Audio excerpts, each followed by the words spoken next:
Welcome to all of you in this channel. आज की video हम बात करने वाले हैं इकोनॉमिक्स की।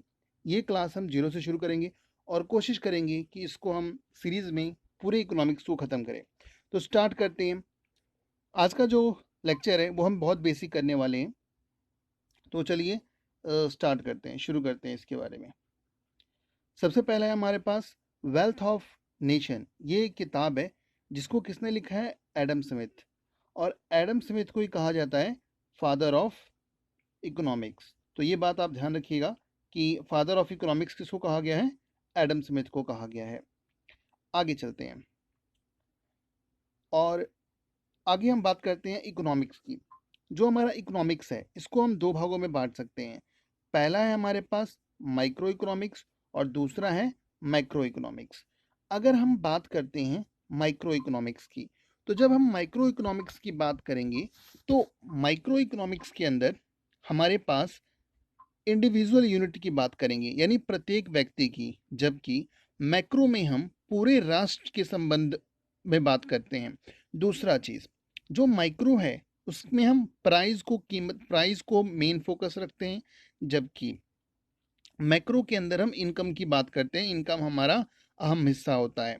उसके बाद हम बात करते हैं माइक्रो। माइक्रो के अंदर इंडिविजुअल डिमांड और इंडिविजुअल सप्लाई की बात होती है, यानी एक व्यक्ति की बात होती है, जबकि हम मैक्रो इकोनॉमिक में पूरा एग्रीगेट डिमांड और एग्रीगेट सप्लाई की बात करते हैं, कुल मांग और कुल पूर्ति की बात करते हैं।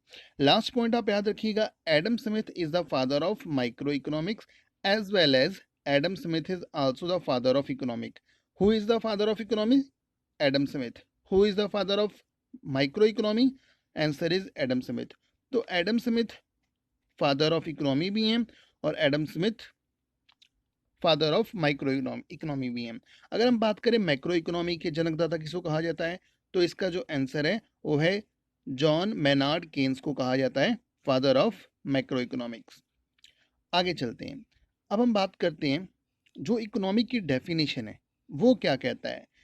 तो इकोनॉमी की डेफिनेशन के अनुसार हमारे पास जितने भी संसाधन लिमिटेड मात्रा में उपस्थित हैं उनको बेहतरीन तरीके से इस्तेमाल करना, ताकि ज़्यादातर लोगों को मुनाफा हो सके, फायदा हो सके। इसी के अध्ययन को हम इकोनॉमिक्स कहते हैं। राष्ट्र में उपस्थित सीमित संसाधनों का इस तरीके से इस्तेमाल करना कि पूरे राष्ट्र के साथ साथ प्रत्येक व्यक्ति की ज़रूरतें पूरी की जा सकें। इसी को हम क्या कहते हैं? इकोनॉमिक कहते हैं, या हिंदी में अर्थशास्त्र कहा जाता है। आई होप आपको ये डेफिनेशन समझ आया होगा। और इसमें एक बात याद रखिएगा, father of economy Adam Smith. ये क्वेश्चन कई बार पूछा जा चुका है कंपटीशन एग्जाम में। और एडम स्मिथ ने एक किताब लिखी थी जिसका नाम है वेल्थ ऑफ नेशन। और कौन से साल में लिखी थी? 1776। ये बुक बहुत बार पूछा गया कंपटीशन एग्जाम में। वेल्थ ऑफ नेशन बुक किसकी है? तो एडम स्मिथ की है। चलिए आगे चलते हैं। अब हम ये हमने माइक्रो और मैक्रो में डिफरेंस कर चुके हैं। अब हम बात करते हैं जो पहला चैप्टर है हमारा, बजट एंड टैक्सेशन। बजट और कर के बारे में हम बात करेंगे। तो इसको समझने के लिए जो हमारे दो पिलर हैं उसको बहुत ज़्यादा समझना जरूरी है। जो हमारा बजट और टैक्स है ये दो चीज़ों पर डिपेंड है।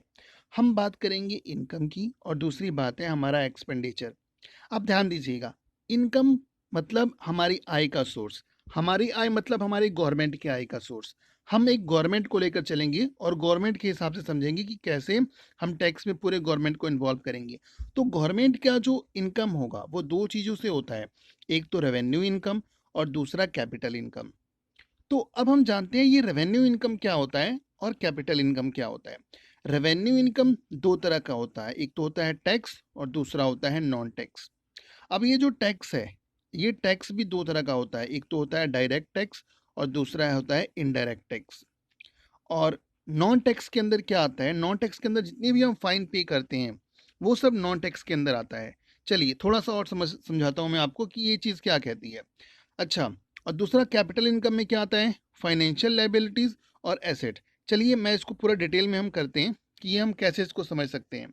ध्यान दीजिएगा, अभी अगर सरकार ने, अगर कोई व्यक्ति मास्क पा के बाहर नहीं जाता तो इस कोरोना के दौरान उसको 500 रुपए का जुर्माना देना पड़ेगा, या कोई बाहर पब्लिक प्लेस पे अगर थूकता भी है उस बंदे को 500 रुपए जुर्माना देना पड़ेगा। ये जो टैक्स, ये जो है, ये जो इनकम सरकार में जाएगा इसको बोलेंगे नॉन टैक्स।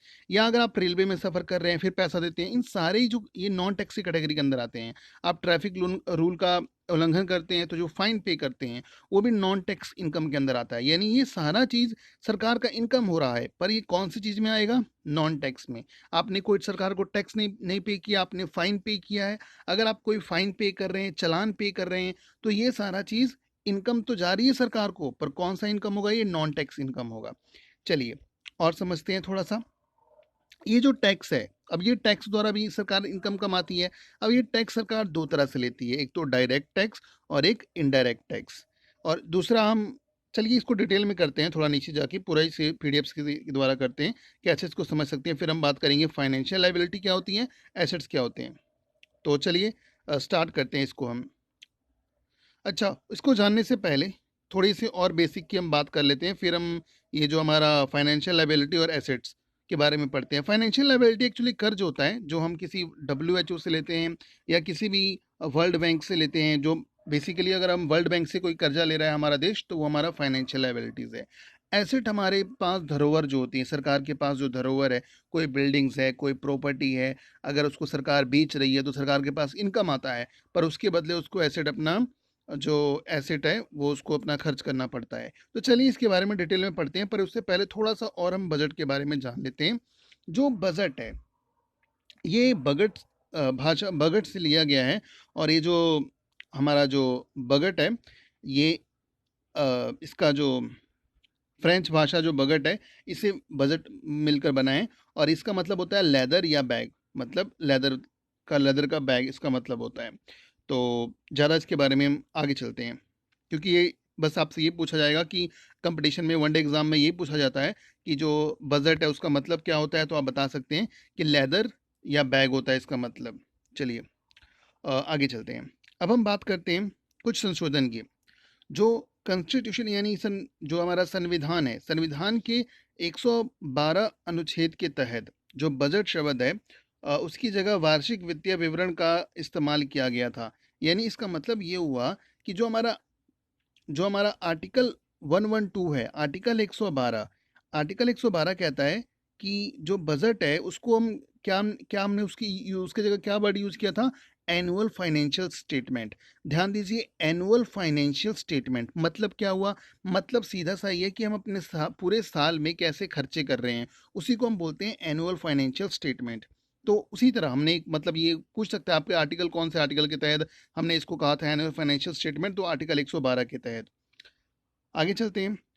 सबसे पहला जो आज़ाद इंडिया में, फ्री इंडिया में जो बजट पेश हुआ था, अनाउंस हुआ था, वो 26 नवंबर 1947 को हुआ था बाय आर के, जो 1947 में हुआ था बाय आर के शमुखन चेट्टी द्वारा। आगे चलते हैं। उसके बाद हम बात करने वाले हैं कि बजट के अंदर होता क्या है। बजट के अंदर आने वाले साल का जितना भी आपका खर्चा है और जितना भी इनकम है, मतलब इनकम के जितने हम खर्चे करने वाले हैं जिस सेक्टर में, उसका एक लेखा जोखा होता है। अब हम बात करते हैं सरकार इनकम कहाँ से करती है। तो हमने बात किया था अभी कि जो सरकार का इनकम होता है वो तो दो तरह से होता है, या तो रेवेन्यू इनकम होगा या फिर कैपिटल इनकम होगा। अब इन दोनों इनकम को हम थोड़ा सा डिटेल में समझ लेते हैं कि कैसे हम इसको समझ सकते हैं। तो चलिए समझते हैं। सबसे पहले हम कैपिटल इनकम की बात करते हैं। तो जो हमारा कैपिटल इनकम है, हमने बात किया कैपिटल इनकम जो होता है वो दो तरीके से हम जनरेट करते हैं। या तो हम अपना इंक्रीज करते हैं फाइनेंशियल लाइबिलिटी को इंक्रीज करके, या हमारा डिक्रीज होगा एसेट।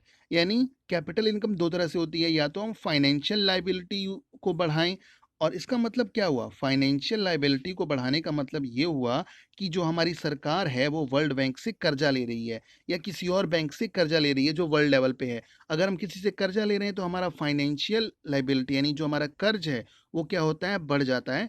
हमारे पास पैसा तो आता है, हमारी इनकम हो रही है, पर वो कर्ज है। दूसरा रिड्यूस एसेट, मतलब गवर्नमेंट की जो प्रॉपर्टी है, जो उसके पास बॉन्ड है या जो उसने चीज़ें एसेट्स रखी हैं, वो चीज़ों को बेच बेच के पैसा जनरेट कर रहा है। फॉर एग्जांपल मान लीजिए हमारे पास कोई भी चीज़ अगर हम बेचते हैं, जैसे आपने बिटकॉइन का एग्जांपल देखा होगा, बिटकॉइन जो हम शेयर मार्केट्स में लगाते हैं, खरीदते हैं, तो बिटकॉइन जब हम बेचते हैं तो हमें पैसा मिलता है। वैसे ही जो शेयर मार्केट्स में जो चीज़ें पड़ी हुई हैं, या आप इसको ऐसे समझ सकते हैं, मान लीजिए गवर्नमेंट के पास कोई प्रॉपर्टी है, गवर्नमेंट की कोई बिल्डिंग है, या गवर्नमेंट अपनी बिल्डिंग को सेल करेगी, तो उसको उसके बदले पैसा मिलेगा। पर जो गवर्नमेंट की बिल्डिंग है वो किसी दूसरे प्राइवेट के हाथ चली जाएगी, तो उसको इनकम तो होता है, पर उसका जो एसेट है, यानी जो उसकी बिल्डिंग है, वो एसेट थी एक तरह की, वो उसके हाथ से चली जाती है। यानी रिड्यूस एसेट, उसकी संपत्ति का कम होना हमारा इनकम को बढ़ाता है। तो ये तो हमारा कैपिटल इनकम हो गया। जैसे हमने दो एग्जांपल किए, बोरोइंग ऑफ लोन और दूसरा डिसइन्वेस्टमेंट। डिसइन्वेस्टमेंट आप समझ गए होंगे, किसी भी हमारे प्रॉपर्टी को बेचना ही कहलाता है। चलिए आगे चलते हैं। दूसरा है रेवेन्यू इनकम। रेवेन्यू इनकम में हम कैसे पढ़ सकते हैं? रेवेन्यू इनकम के अंदर जब हम बात करेंगे तो हम जानेंगे कि जो हमारा रेवेन्यू इनकम होता है, वो सारे इनकम हैं जिससे जो हमारा रेवेन्यू इनकम है, इससे ना तो हमारा जो फाइनेंशियल एबिलिटी है वो इंक्रीज हो, ना तो हमारा जो एसेट है वो रिड्यूस है, ना तो हम बैंक से कर्जा ले रहे हैं, ना अपनी प्रॉपर्टी को बेच रहे हैं। इन दोनों में से हम कुछ नहीं कर रहे, फिर भी गवर्नमेंट के पास पैसा आएगा। वो कैसे आएगा? हम बात करेंगे इसमें दो कैटेगरी की, एक तो नॉन टैक्स और दूसरा टैक्स की कैटेगरी की।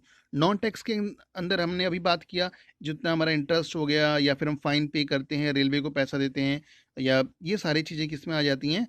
ये नॉन टैक्स के अंदर आ जाती हैं। अब हम बात करते हैं टैक्स के थ्रू कैसे होता है। तो टैक्स दो तरह के होते हैं, एक तो डायरेक्ट टैक्स और दूसरा होता है इनडायरेक्ट टैक्स। जब भी हम डायरेक्ट टैक्स की बात करेंगे, तो डायरेक्ट टैक्स के अंदर हम एक साधारण सा एग्जाम्पल समझ सकते हैं। अगर आपका जो इनकम है, वो एक, जो हम इनकम टैक्स देते हैं वो डायरेक्ट टैक्स है। यानी जो भी हम इनकम कमा रहे हैं, फॉर एग्जांपल अगर गवर्नमेंट ने, कोई बंदा जो है वो 10 लाख पर एक साल में 10 लाख रुपए कमा रहा है, अगर उसकी इनकम जो है वो 10 लाख रुपए है एक साल में, तो इसका मतलब क्या होगा कि गवर्नमेंट ने उस पर जो भी टैक्स लगा रखा है, या तो या 2.5%, 5%, जो भी टैक्स लगा हुआ है इनकम टैक्स, वो उस बंदे को उतना परसेंट गवर्नमेंट के खाते में जमा कराना पड़ेगा, और वो डायरेक्ट उसके सैलरी से, जो गवर्नमेंट को उसको पे करना पड़ता है अपनी सैलरी से, तो उसको हम बोलते हैं डायरेक्ट टैक्स, इनकम टैक्स बोल सकते हैं। जितना उसका इनकम है उसके अनुसार वो पे कर रहा है। तो ये हमारा हो गया डायरेक्ट टैक्स। यानी ये नॉन ट्रांसफरेबल, यानी इसको हम दूसरे व्यक्ति पे ट्रांसफर नहीं कर सकते। जो व्यक्ति कमा रहा है उसी को ये पैसा पे करना पड़ेगा। आगे चलते हैं। अगला है हमारा इनडायरेक्ट टैक्स। ये इनडायरेक्ट टैक्स क्या है? ये वो टैक्स है जो एक पर्सन दूसरे पर्सन पे शिफ्ट कर देता है। मतलब इसका मतलब ये हुआ कि जो टैक्स कोई और बंदा पे कर रहा है, पर वो उसकी भरपाई किसी और से कर रहा है। चलिए इसको समझते हैं कि इसका मतलब क्या हुआ। जैसे मान लीजिए आप किसी रेस्टोरेंट में जाते हैं, किसी आप होटल में जा रहे हैं, और आप किसी होटल में कुछ भी खाने के लिए ऑर्डर करते हैं, तो वो जो होटल वाला है आपसे वो चार्ज लेता है। वो सिर्फ खाने का चार्ज नहीं लेता, वो जो आपको वेटर सर्विस करते हैं, वहाँ पर सारे सर्विस प्रोवाइड करते हैं जो होटल में, उसको जो एसी वगैरह जो उसने आपको फैसिलिटी दी है, वो उस चाय की कप में आपको सारा चार्ज इंक्लूड कर लेता है। और आप जो उसको देती हैं, पैसा पे करते हैं, वो उस पैसे को फिर टैक्स के रूप में गवर्नमेंट को देता है। यानी अल्टीमेटली उसने अपना सारा जो रेंट पे ले रखा है, उसने वो सारा रेंट या जितना भी सर्विस प्रोवाइड कर रहा है, वो सारा सर्विस टैक्स आपसे वो एक तरह से वसूल रहा है। जो आपको उसने बिल पे किया, मान लीजिए आप एक कॉफ़ी शॉप में जाते हैं और आपने 100 रुपए की कॉफ़ी पी। अगर आप 100 रुपए की कॉफ़ी पी रहे हैं, तो वो जो 100 रुपए के अंदर वो कल्ला वो कॉफ़ी की कीमत नहीं है, उसके साथ वो जितना भी वो आप 5 स्टार होटल में जा रहे हैं तो उस होटल का चार्ज भी है, जो जिस होटल में बैठ रहे हैं, एसी लगा हुआ है, यानी वो सारा का सारा टैक्स आपसे वसूल रहा है, और बाकी वो कुछ अपने प्रॉफिट करेगा और बाकी गवर्नमेंट के खाते में वो जाता है। तो ये हो गया एक इनडायरेक्ट टैक्स का एग्जाम्पल। आई होप आपको ये चीज़ समझ आ गई होगी कि इनडायरेक्ट टैक्स होता क्या है, जो आप सीधे तौर पे तो नहीं दे रहे, पर आप कहीं ना कहीं आप जिस बंदे को सर्विस जो आप ले रहे हैं, उस सर्विस के बदले आप प्रोवाइड करते हैं। तो हम इसको कह सकते हैं ये ट्रांसफरेबल है। अच्छा, एक और चीज़ याद रखिएगा, जो इनडायरेक्ट टैक्स है इसका कलेक्शन कौन करता है? Central board of excise and custom.